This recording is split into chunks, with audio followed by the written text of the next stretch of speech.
everyone, my name is Oitro and today I'm going to be covering the entire chapter 4 periodic table of class 9 to 10's chemistry book.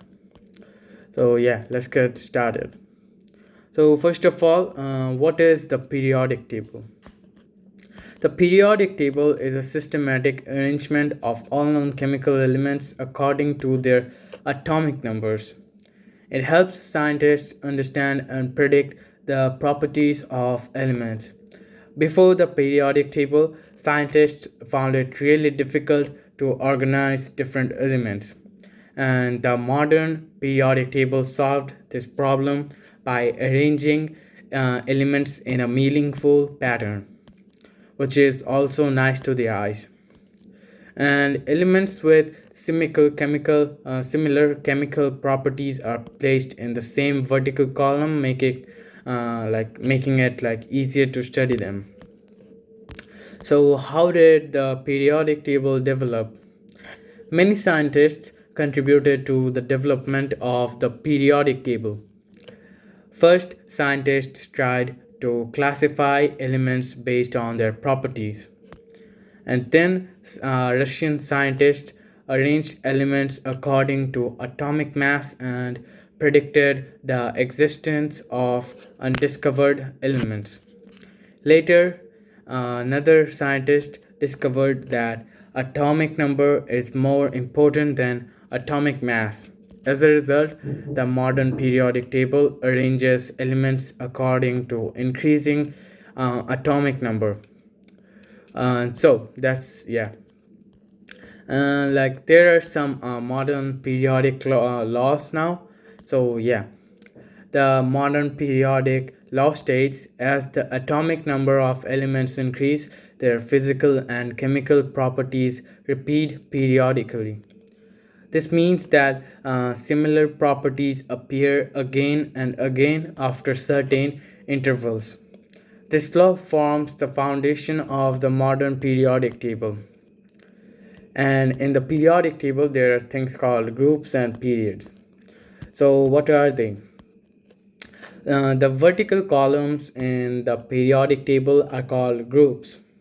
There are 18 groups in the modern periodic table, and elements in the same group have the same number of valence electrons, so they show similar chemical behavior. Yeah, so and that's and that and the horizontal rows are called periods. There are 7 periods. Elements in the same period have the same number of electron shells.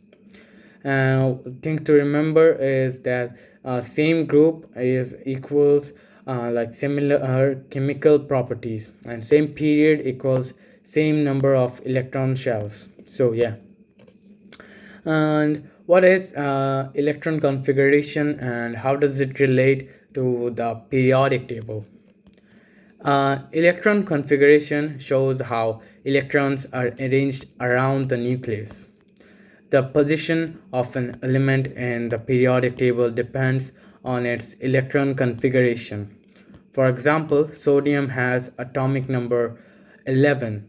Its electron configuration is 281. Since it has one valence electron, it belongs to group 1. Since it has 3 electron shells, it belongs to period 3. So by knowing electron configuration, we can easily determine an element's position. So yeah, this is a really important thing to know. So I've been talking about valence electrons. So what are they? What are valence electrons? Valence electrons are the electrons present in the outermost shell of an atom. These electrons participate in chemical reactions. Elements with the same number of valence electrons usually belong to the same group. For example, lithium, sodium, and potassium have all the same one valence electron. Therefore, they all belong to group 1. So yeah, they largely determine the chemical properties of elements. So yeah, now what are metals, non-metals, and metalloids? Elements are generally divided into these three categories. So yeah, now what are metals? They are like good conductors of heat and electricity. They have a shiny appearance and they are malleable and ductile. Examples can be iron, copper, aluminum, etc.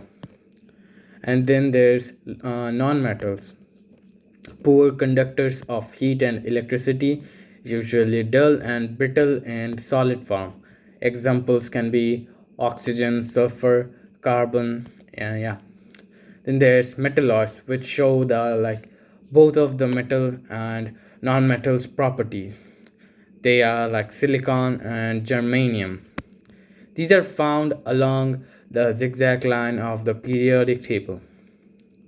So yeah. So what are the periodic properties of elements? Certain properties change regularly across periods and groups. Important periodic properties include atomic radius, ionization energy, electronegativity, metallic character, yeah. And across a period, its atomic radius like decreases, ionization energy increases, electronegativity increases. And down a group, atomic radius increases, ionization in like energy decreases, and metallic character increases. They help like people predict element behavior. So yeah, so this is a really important thing to know. And like yeah, so let's like quickly revise. Elements are arranged by atomic number. There are 18 groups and 7 periods. Same group means the same valence electron, same period means the same number of shells. And like yeah, that was the like explanation of chapter 4, periodic table. And thank you for listening to me, and that's all for today.